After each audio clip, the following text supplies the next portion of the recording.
Welcome.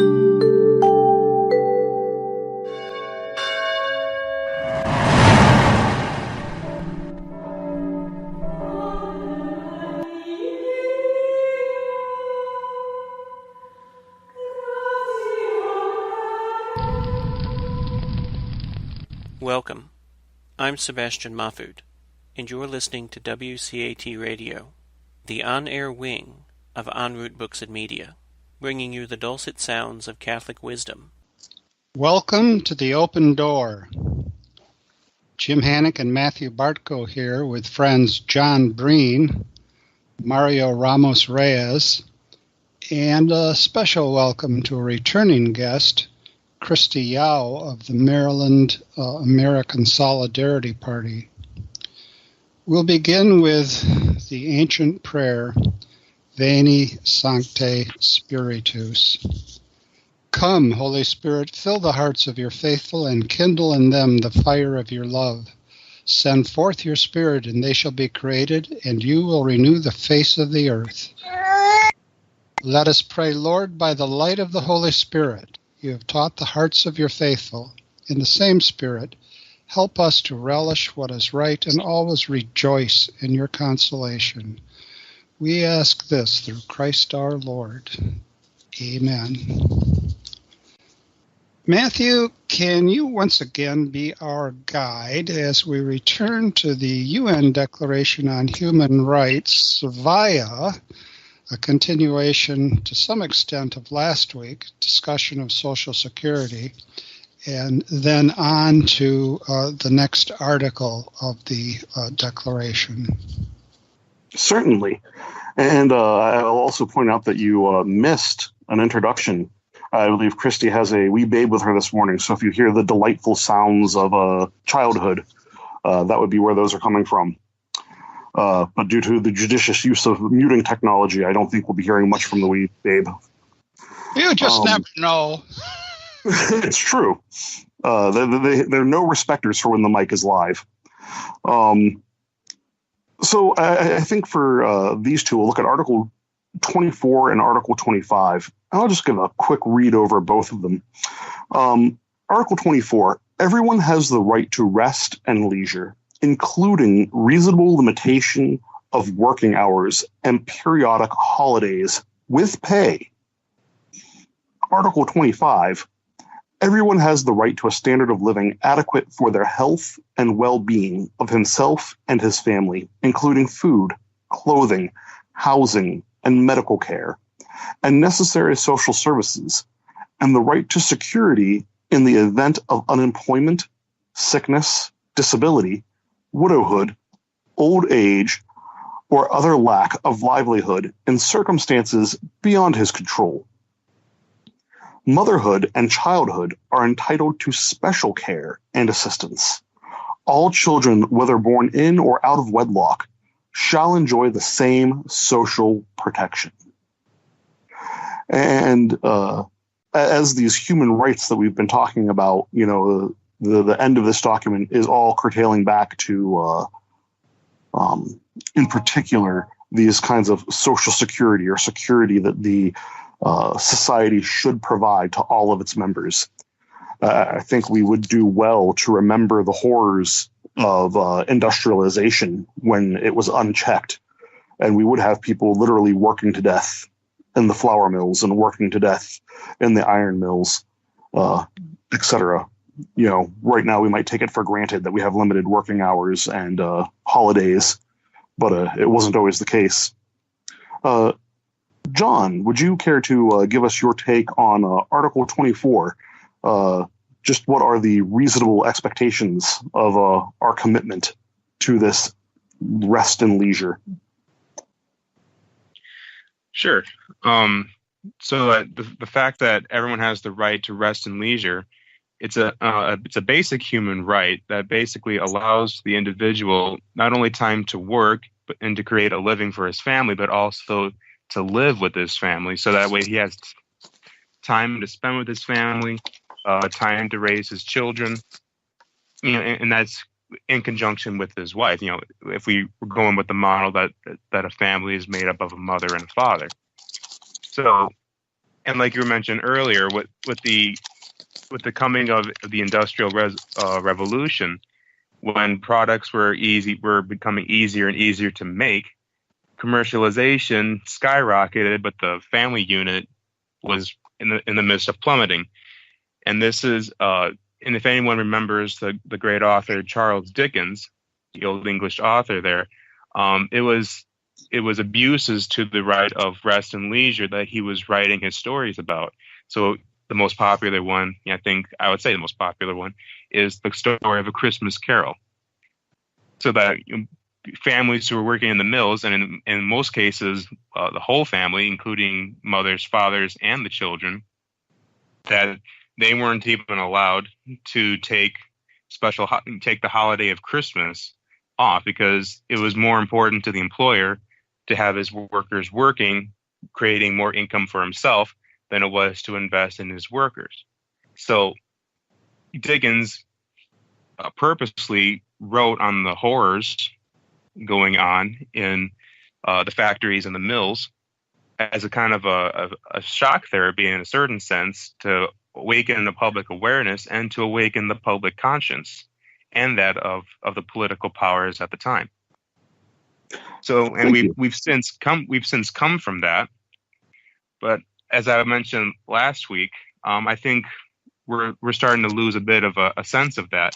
And I'm seeing an example of that in my home city, where back in the day when unions fought and sacrificed to get the 8-hour workday, is that now unions are okay to have a 12-hour workday in return for more money. And that way the family still is struggling. So yeah, that's basically my thoughts on this Article 24. Thanks. Jim, would you care to speculate as to the connection between this article and the commandment to remember the Sabbath day and keep it holy? I think that John has certainly given us a good launch here. Part of the very center of the biblical message is that we need time to rejoice. Rejoice in the whole of creation. And we can't do that unless we have leisure. And we need leisure desperately as well to pursue the arts. We can't have a kind of work rule where everything is dominated by productivity. Certainly we need to be productive, but we're the center of productivity, and the productivity ultimately has to be for the person and not person for the productivity. And Mario, would you mind giving us an overview about how you think we in the U.S. do with allowing for or with placing limitations on labor to allow for recreation as compared to our other countrymen in the hemisphere? Well, I think it's what Jim said. I think is very proper about this article. When we talk about comparison between legislations or political realities, sometimes it's very hard to make an exact comparison, exact measure, because that is up to different countries, and there is a level of development among at least different Latin American countries. But generally, what I think there is an awareness, and that awareness was brought by the worker movement in Latin America in a few countries, which was precisely to prevent the exploitation of workers. But then over the past, I think, 15 years, 20 years, there has been a change in that legislation, and that change came through certain liberalization in public policy regarding work. So instead of focusing more on the protection of the hours that a worker have to work, they focus more on the productivity. Or, as this was claimed, or it has been claimed by some politician, is more on the freedom of the worker to work as many hours he wanted to work if his goal is to get more money. So the forces of the market, somehow, the free markets, somehow are leading the way to somehow undermine the spirit and the letter of that precise article.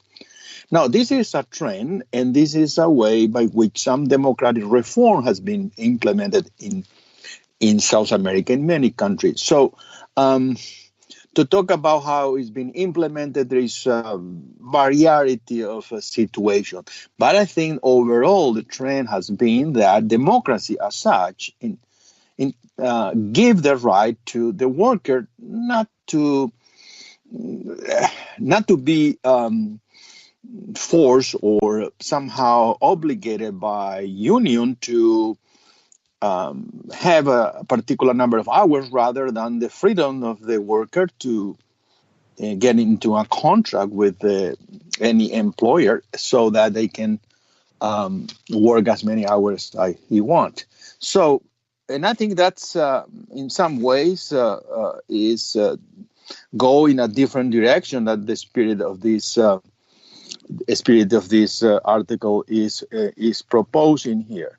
And perhaps we need to go back to the time of the declaration. I think it's important to refer in order to somehow understand what is happening now. If we remember that behind somehow this article was the idea that President Roosevelt proposed in his speech on the four freedoms. And so for freedom here, perhaps we may point out at least the third freedom that he was mentioning there, about freedom from want, freedom from need. So somehow we are interpreting the freedom from need is just to let me do whatever I want in order to get productivity, regardless how many hours I'm working a week. Now, if that then is the case, the economic fabric or the social fabric in our society become really competitive and sometimes completely indifferent to the community itself, and we focus only on our self-interest, and then we have just democracy, which is not precisely what this declaration thought from the beginning. Thank you. Christy, may I ask you to comment on any of the difficulties or perceived solutions you might have for how society can protect this right to leisure and rest in a world where some people are working 2 or 3 jobs? I mean, how do we protect people who work in the gig economy, et cetera, to be able to have access to this time off? Sure. So I think one definite thing is looking at making more jobs full-time instead of part-time, instituting benefits, raising minimum wage. Of course, we've all heard this, but I think looking at this globally, looking at more incentives to fair trade. I think a lot of times we think of this as purely kind of an American issue, and somehow we're a more privileged people and able to have such things as days off and weekends, but I don't think it should be that way. I think we should look at making this a global reality. Gotcha.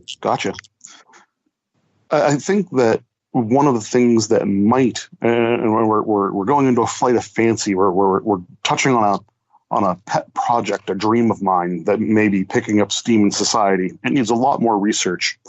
But I think one of the things that may empower individuals, empower workers to have a stronger foot negotiating with their employers and to have increased flexibility to pursue livelihood of their own choosing, as opposed to for security purposes, depending on just taking what job they know they can get and keep, would be the idea of a universal basic income. There are all kinds of ideas for it out there, but if the panel will indulge, there are 5 principles that I think of when I think of universal basic income. One would be to set the poverty level after every census here in the U.S. to the lowest amount at which a person can afford basic amounts of clothing, food, healthcare, shelter, education, and transportation needed to participate in society. Then to have the poverty level be increased with inflation and decreased with deflation annually between sentences. To abolish existing welfare programs and for Social Security programs to stop accepting new applicants, and for the removal of things like minimum wage laws that restrict people being able to work where they choose under the arrangements they choose. To establish a universal basic income of no less than the poverty level for every citizen, and then to subsidize the free relocation to fill demonstrated gaps in the workforce in rural communities. I think that if we had this baseline security so that people weren't working just to live, they were able to work for their improvement and able to work to give back to society and work to attain wealth beyond just basic living standards, that there would be a lot more flexibility and a lot more opportunity for workers to ensure that they were being given these rights to leisure and rest. And I think that's a good launching point into the next article that we're talking about today, as it addresses those very things. How we're going to take care of people who are unemployed, who are sick, who have a disability, widowhood, old age. And with all that, I'll turn it back to John to ask for any of your thoughts on the first part of Article 25. And feel free to weigh in your thoughts on whether or not a universal basic income could be means the society could use to live up to this obligation. Do we still have John? Okay, we'll throw the same question to Mario. What do you think about Article 24, or 25 rather, particularly the first section? And then if you do have thoughts, feel free to share your thoughts on UBI as well. Well, I have been thinking about these articles, and again, these fit very well within the background that we need to be free from our need as much as possible. And this is a principle, an article which set out a principle. So the question would be what public policy would be better in order to implement that principle, whether is the state intervention through Social Security or through some policies based on subsidiarities, or in the case that you are mentioning about a universal basic income. And that will depend on the situation and on the country, on the measure that we have about poverty and all that. But I don't want to really, and I don't have exactly the details about how this is going to affect or what would be the result of those policies. What I would say about that is, look at these articles in the context of the model of the democracy that we want to build. If we want to build precisely a democracy which protects those who are in those situations, and we want them to have an adequate standard of living, as this principle states, probably we want to be very careful about the relationship or the harmony, we will, that we have to establish between the dignity of that individual, his own freedom, and the protection that the state will be bringing to that individual. In other words, I'm just not quite comfortable in suggesting that people must be given everything, or at least certain things, so that they somehow don't feel they are worthy of working through his own strength, through their own way of doing things, and get out of poverty. So I agree that we need somehow to give some baseline goods for these people, but at the same time protect their freedom in order for them to start building their own life. So the combination, the harmony between them, between what the state ought to be doing and the freedom of the individual, must be somehow very balanced, because easily this type of policy can go one way or another. And that's the difficult, I think, and the challenge of any political party who want to build a democracy which is based upon certain prudence and not just quite ideological go one side. It's just the human freedom of the individual. The state has nothing to do with it. Or the other way, just emphasize the intervention of the state and protect everyone based on certain number of taxes, etc., etc. So perhaps we need to start looking at this and try to balance these two elements that are at play here. Thanks, Mario. And Christy, what are your thoughts?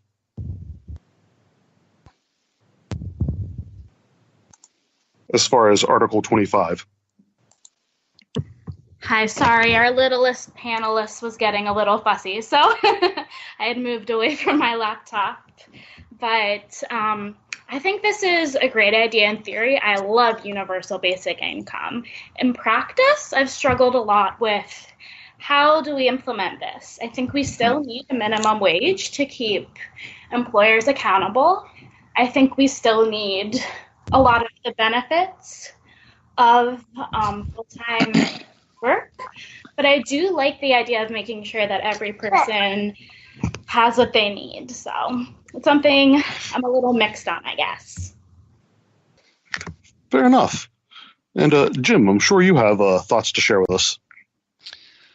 Well, I think Christie's being a little mixed up is probably where we should be, and I'm glad the American Solidarity Party in this current discussion, and for some time now, is raising the question of universal basic income. Structurally, it seems to me to be at the intersection of solidarity, everyone's in this together, and subsidiarity. And those who might overemphasize the solidarity might lose track of the subsidiarity. And the worry there would be to give still more power to a state that already has far too much power. On the other hand, when we talk about the existing safety net, those of us who have tried to maneuver the net oftentimes find strategically located holes in the net. And then even if you can get past the holes in the net, the problem with decentralization relative to the states controlling the whole apparatus is that you don't know how to move from one aspect of social support to another aspect of social support, and you get a generation of bureaucracy, the likes of which would make the mind boggle and the body quake. So I think that we have to look very closely at UBI. I imagine insofar as it's introduced, it would have to be introduced in an incremental way. But again, none of this can, for a minute, take away from the importance of personal responsibility. Bottom line takeaway for me is we should be discussing this, and the discussion requires lots and lots of study and an openness to different perspectives. Jim, one of the things that I've seen as a hot point of contention with people that talk about universal basic income is a lot of people want it to kick in at age 18. And in my in my point of view, that's not universal. I imagine that from, when a young family knows that they're pregnant, they start incurring extra costs for that new life. So whenever I've put forward the theory, it's always been, everyone would receive basic income. Would you care to comment specifically on Part 2 of Article 25? Motherhood and childhood are entitled to special care and assistance. Surely, Matthew, but let me do so by way of your comments. Certainly. Here in California, over the last, 5 or 6 decades, if not more, there's been lots of pride in the quality of public education. And the UC system, the University of California system, has oftentimes been held up as a national model. And yet, there has been a slow, steady, and increasing decline in California education outcomes. And right now, we're pretty close to the bottom. If you find a school system, high school system, that has 50% of its people graduate in 6 years, you're doing very, very well. Now, recent study, and the most recent study shows that what most studies show isn't true, but a very recent and much discussed study has suggested that what's wrong with California students is not so much what happens after they enter the school system, but what happens before they enter the school system. And that the loss of development in the early years is strategic, staggering, neglected, and that calls to mind your notion of universal means universal. And yet, to a great extent, I think that families have the first responsibility for education. And if we have families that, for various reasons, simply don't respond responsibly to the early education of their own children, and we move from that to the state education of these children, I don't think we made any improvement. So at every level, beginning with the person, then immediately extending to the family, there has to be a real focus, a concentrated focus on the development of the child. And when that's not there, to think that the state can somehow replace it, it's a worthy goal that the children have that early education, but the state as constituted is, I think, unlikely to provide it. Now, moving more directly to the position of the United Nations Declaration, motherhood and childhood are entitled to special care and assistance. All children, whether born in or out of wedlock, shall enjoy the same social protection. I think yes, 1,000 times yes. But once again, when the state moves in this direction, some really grotesque things can result. I want to give one example.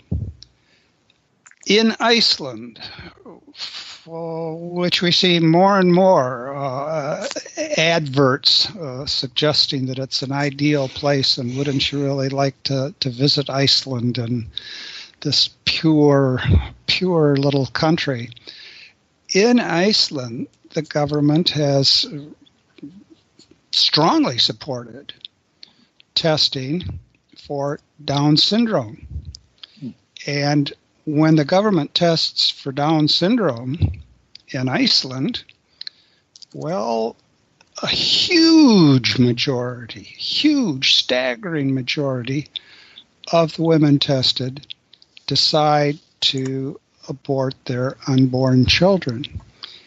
And the public rhetoric in Iceland, it really is approaching a kind of genetic cleansing rhetoric.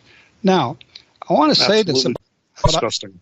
I want to say this about Iceland because it's been so much in the news. But in the United States of America, there's not really much difference. Why is that? I don't think it's so much because the government sponsors testing, and the testing includes counseling, and the counseling includes, how about some genetic cleansing here? But because the people themselves don't really have a regard for the most vulnerable.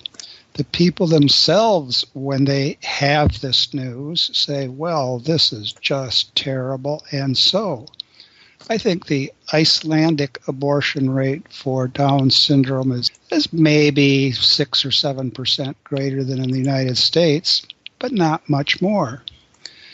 So the government is only going to be as good as the people, and the people, insofar as they're good, need to organize and develop and to have institutions and policies and programs that are really expressing solidarity. But it has to be everybody at once, and including all our institutions at once, and it begins with each person. I want to give Christy a chance to chime in there, as she is our resident expert on early childhood development and education. Yes. And she's practicing it. Right now, yeah. I'm really happy that, Jim, you mentioned Iceland and their Down syndrome abortion rate, because I didn't want to be that crazy lady holding a baby talking about eugenics, but I'm glad you paved the way for that. I think a lot of people who think that the universal basic income should exist but should start at 18 are thinking, well, people should only have children if they can support those children, which, I mean, of course, we're called to responsible parenthood. And Humana Vitae, they do talk about, or Pope John VI does talk about having a grave reason for natural family planning, but a grave reason can mean something different for every couple. So there is a fine line between saying you should only have children if you can provide for them and turning that into kind of a eugenics. Well, you should only have children if you can provide for them an Ivy League education, and if you can give them an Xbox, and if you can do all of this. And I think, honestly, couples kind of err towards the attitude, waiting almost too long to have children and waiting until everything is just perfect. And that's a very kind of eugenist attitude, that we shouldn't have children and we should even abort our children if they're not going to be this ideal model.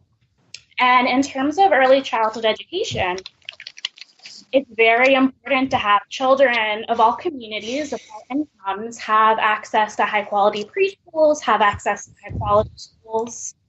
And we're just not seeing that in our communities and our cities. So that's something that should really be stressed. And I really like how Matthew talked about starting the moment a woman realizes she's pregnant, because the development and the first 9 months of life from conception to birth are so crucial and so important. And a lot of times those really get forgotten. People think from birth on, but it's really from conception on. Even from before conception on, it's important that a woman is healthy when she conceives. So, yeah, my thoughts. Thank you. I noticed that as a society, we've determined that, trained professionals making, often not upper scale professional salaries, sadly, but we have massive numbers of teachers employed in this country being paid quasi-professional salaries to expertly interact with our children. And yet when we have, a mother or a father, would be totally willing to be a stay-at-home dad someday if finances allowed us. But when we have a parent in the home really investing in those children, we say that that's not an economic interest of the state, or we say that's their responsibility to absorb the cost of preparing those future citizens. Whereas when we send them to a brick building for 8+ hours a day, then the state's willing to economically incentivize that. It was willing to cover the cost of that interaction with a professional individual. And so I just think that in a world where we economically penalize people for having children, or even economically penalize two-parent households, looking at the way that we do our social welfare now, I'm very familiar with a woman that I care very much about who is receiving benefits tremendously when she was separated, and now that she's divorced, that she never qualified with her husband. So they're in the picture. But the only difference between how much her husband's pitching in toward the kids now versus then is he's now paying for his own separate apartment, whereas before they were, able to, not have that particular expense. So they're actually receiving as a family a lot more help split than they could have together. And when they were together, it was just it was much harder on them economically, is where I'm going. John, do we have you back yet? Yeah. Sorry about that. I forgot that I was on mute. It happens to the best of us. I'd love to hear your varied thoughts on the things we've been discussing. Sure. As I was reading the article some time ago, when we first got the email that we were going to cover this, and we were talking about all children that enjoy the same social protection, as far as care and assistance goes, my thoughts went to basically, what about the children who not only are conceived out of wedlock, but what about children who are conceived in the laboratory, like through in vitro fertilization or test tube babies, things like that? And I was thinking, my first thoughts was, man, this article, it's antiquated in a sense, because it doesn't deal with babies conceived in the laboratory as we're dealing with now. But then the more I thought about it, that the word that came up to me was wedlock. So like children who are conceived in the laboratory, they're technically out of wedlock, because when you consider the word wedlock, it's the marital union between a man and a woman. And that the love that they have for each other, the fruit of that love is children. And it's a very natural process. So even in a laboratory with like in vitro fertilization, where even a couple who are infertile, they can still have a baby produced out of their own genetic material. They can contribute their own genetic material into making a baby in the laboratory. That could technically be considered out of wedlock, since it violates the very nature of marriage of itself. So I see the philosophical origin of where you're going, but I don't know of a country in the world where that's a legal distinction they make. I believe all children born with in vitro are considered, natural to their. I don't think there's any legal footing on that. Are you aware of any? No, but that I was pointing out though that even though this article doesn't specifically mention babies in the born outside of wedlock in the sense that it's in the laboratory, I just wanted to make the point that this article still covers that if we can accept the fact that a child created in the laboratory is technically out of wedlock, and even though it's immoral, that's still a child that's made there, and that child still is can assume the protection of the state as an actual person, regardless of its origins of creation. Unfortunately, with the UN Declaration, it does not go into conception. It doesn't consider anyone pre-birth. If you remember back to our conversations around the Article 1, I realized that was a while back. But even here, it's not talking about conceived out of wedlock. It's talking about born out of wedlock. So the human rights as far as the articles are concerned with are for the post-born, unfortunately. Mario, I'd love to have you weigh in on your thoughts on how the conversation has gone so far. Well, I was listening attentively what you have been saying. I think it's very challenging, but I want to point out one aspect I think we need to take into consideration is that we're talking about society, we are talking about the adequate standard of living, the articles, etc. And it seems that we should not focus exclusively, I think, on economic activity as a way to solve social problems.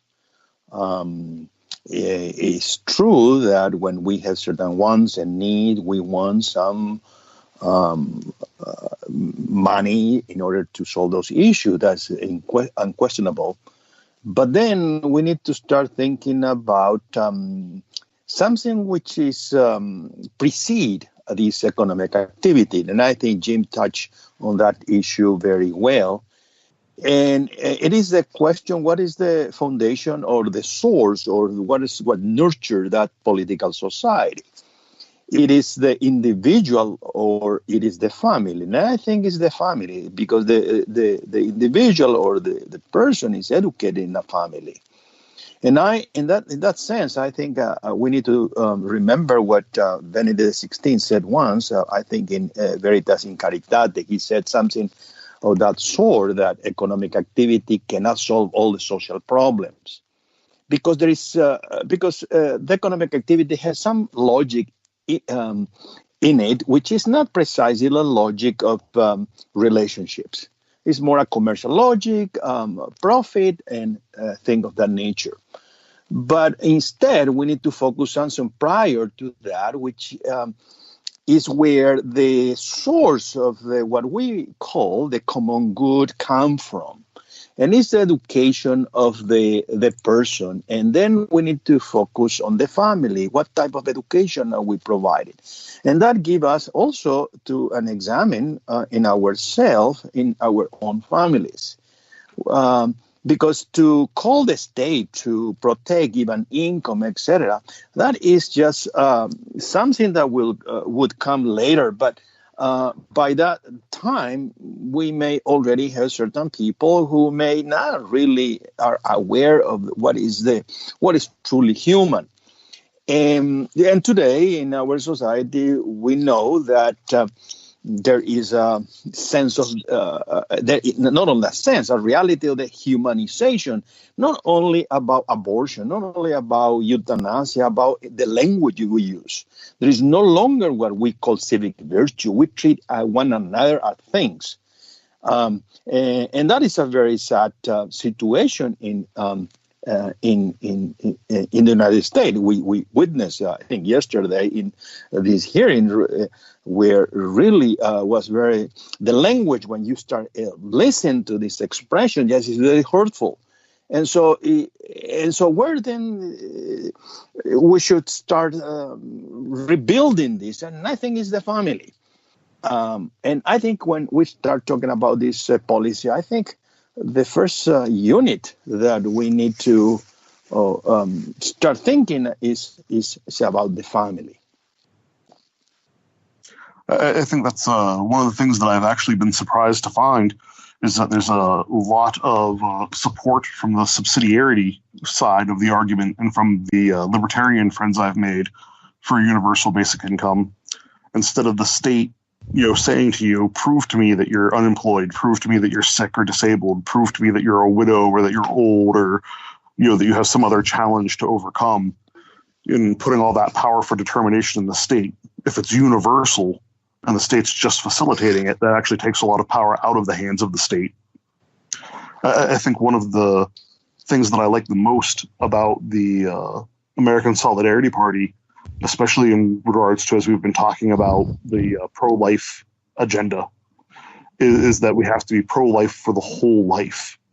And that one of the key things to bring down abortion in particular is making sure that we're making it easier, not harder to have and raise a family so that economic fears don't play as big of a role in motivating a woman. I've talked to people at the crisis pregnancy centers that are, they just have no clue how they're going to make it work. How can they afford to have a child? And so I think having these special protections for motherhood and childhood would go a long way in that struggle. Jim, I think I'll use that as my segue to turn the show over to you and Christy and get any updates about things going on with the American Solidarity Party, and let you guys wrap up with any other questions you may have for the show. Thanks so much. Thanks, Matthew, but I can't let go of what we've been discussing for another few minutes, if that's okay. Certainly. If we look at the first item in the article that we've been focusing on today, we have something that connects immediately with your reminder that the American Solidarity Party is pro-life for the whole of life. That language in the UN document is everyone has the right to a standard of living adequate for health and well-being of himself and his family, including food, clothing, housing, and medical care. As we look to the end of life, there's an important, critically important, often neglected discussion of what's called palliative care. Palliative care, and this has to be rightly understood. Euthanasia can be easily smuggled into the language of palliative care, but rightly understood, palliative care is simply doing what we can do to make someone who is close to the end comfortable, cared for, show our love to such a person, show our respect for such a person. Now, very recently, the Vatican Pontifical Academy for Life issued a white paper on global palliative care advocacy. And the paper cites Pope Francis describing palliative care as, quote, an expression of the truly human attitude of taking care of one another, especially of those who suffer. It is a testimony that the human person is always precious, even if marked by illness and old age. Now, here is a statistic that I use an expression that Matthew uses often and rightly, and he uses it in just the right places. Here is a statistic that breaks my heart. Globally, quoting from the paper, globally, a majority of patients die with severe pain without having ever received a single dose of morphine or other opioid analgesic. Globally, a majority of patients die with severe pain without having ever received a single dose of morphine or other opioid analgesic. Now, this is unconscionable. These sorts of things could be addressed at many levels. They can be addressed within a local community. Not all local communities have the resources, clearly. But when we think of the governments who are preening their wonderful accomplishments and lining up their military weaponry and struggling for power this way and that way, and we have a majority of patients die with severe pain without having ever received a single dose of morphine or other opioid analgesic. This is an outrage that cries to the heavens.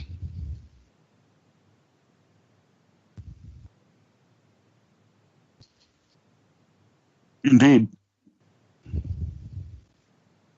I think that one of the things that we have to be very careful of is making sure that we have adequate care and adequate caregivers.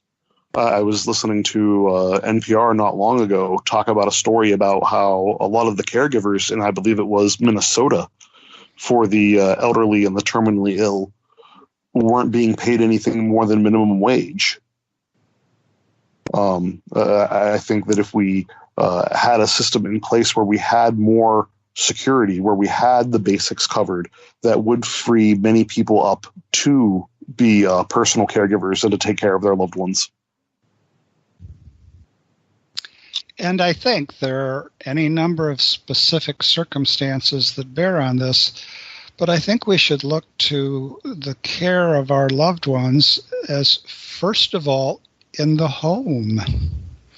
The education of our children as, first of all, in the home. The development of worthy forms of work, first of all, in the home. Well, and that's not possible if you have both able-bodied adults out of the home by necessity of earning an income. That's certainly the case. And so when we talk about full employment of more and more people, well, we have to be very critical in those discussions and look very closely. What counts as full employment? What are they doing? If full employment involves more and more people manufacturing and advertising products that we don't really need in the first place, we're going in the wrong direction. Well, Christy, I want to turn it over to you.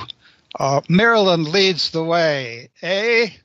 Or what do things look like in terms of developments and projects in the American Solidarity Party, not here on the left coast in California, but on the fishing coast of Maryland? Sure. So our state just had our elections. We have a wonderful panel of people, so we'll have those kind of announcements of who's doing what position out soon. And we're hosting an anti-nuclear conference in November, on November 15th at Goucher University. Also, the American Solidarity Party as a whole is co-hosting the Rehumanize 2018 conference in Pittsburgh in October. So it's going to be an exciting conference-filled couple of months. Any way to get people a little extra traveling money to get to such conferences? I have 4 extra seats in my car, so... That's one way. That's very, very, very helpful. That's the best I can do. And I'll make snacks and good playlists, so... In way of shameless self-promotion, the yes. Life, Peace, Justice Conference being hosted by Rehumanize in, might I say, America's best city, Pittsburgh, is only $45 for student passes, $60 for adult passes, and will be October 12th through the 14th. And you'll have the opportunity, if you come and visit the American Solidarity Table, to meet yours truly. I'll be there along with National Committee member Zebulon Barcelli and a few other Solidarity members I think are planning on stopping by. So it'll be a great opportunity to meet and greet for those of you who can make it to Pittsburgh in October. I'm coming. I'll be there. Hoagie. We want a hoagie. Hey, that's almost half the panel for those of you die-hard Open Door fans. Very good. Christy, back to you here. What can states that aren't as active as Maryland do to get more engaged with ASB activities? Sure. So I would say what you need first is really a core team, and how you gather that is by having different events. So we're actually having our first, at least the first event I've been involved in Maryland, not in kind of the DC area. So I'm a little scared. I'll have to go over the Bay Bridge for those of you familiar with the East Coast. we're having an event in Easton just to get together to try to recruit some new members, try to get in contact with people who I've only met online, and just trying to get a solid team together to talk about these vital issues. And then, of course, social media is so important on kind of connecting people, connecting different people's interests. So, what about people that live in a state like Kansas? What would you recommend to them? Sure. So I would recommend definitely vitalizing, again, that use of social media, the use of emails, maybe having more like Skype conferences, things like that, getting together, even if it's just two people driving like an hour each way to meet for coffee. That's such a valuable thing. So, and what would you say to? I'll go ahead and jump in and point out that in our Midwestern states, we have things like the Fighting Irish and the venerable Notre Dame University, which I know has been home to some ASP meetings. ASP Chicago is one of our more active city chapters. And we also have a good number of members in the Minneapolis-St. Paul area. So it may take more commuting to get together and be active in the Midwest, but you are certainly not devoid of opportunities for those willing to make the drive. Well, would that apply to friends of ours who have keen and independent minds, people like John Breen of Joliet? I'll certainly have to look into that. We'll be checking with you next week, John. Okay. He said with restrained enthusiasm. Mario, what about Kansas? Christy says it's possible even there. Well, we are going to try. I will follow her advice. And so, yes, there may be some people interested in joining the Solidarity Party. I already talked to some, but I'm just waiting. I'm just spreading the voice and see what happens. We are just beginning, I think. These are foundational times. Yes, that is as true as anything can be. I can remember once upon a time Desmond Silvera, who ran for governor of the sort of great, not late state of California, some years ago saying, we're a tiny party. We can't think that we have to do everything at once.